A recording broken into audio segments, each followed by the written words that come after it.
Welcome to this advanced masterclass on English syntax and linguistic precision.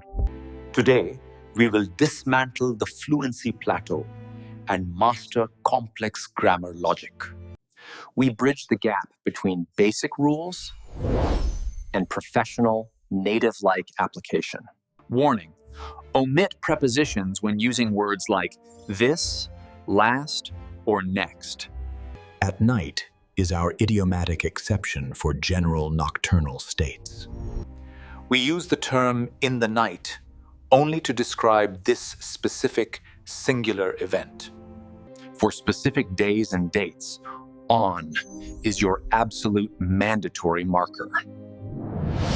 Americans use on the weekend, while the British traditionally prefer at.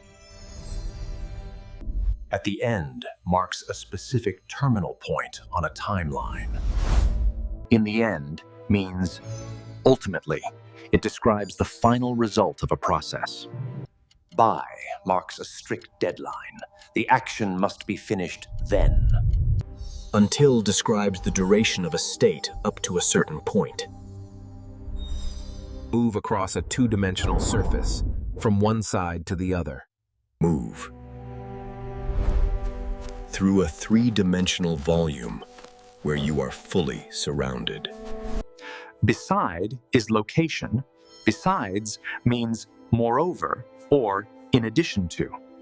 Let us deconstruct the 12 verbal aspects that define English temporal logic. Simple tenses describe universal facts, permanent states, and habitual routines.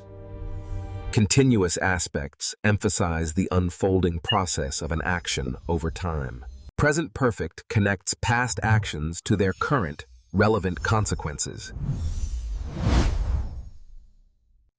Past perfect establishes the pre-past, the action that occurred first.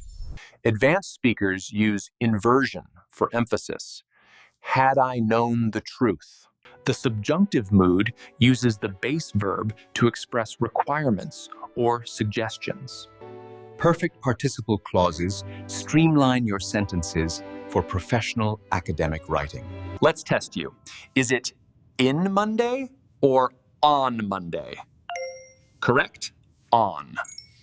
Advanced inversion. Seldom have we seen. This defines C1 mastery.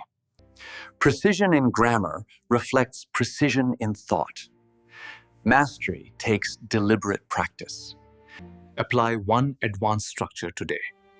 I will see you in our next session.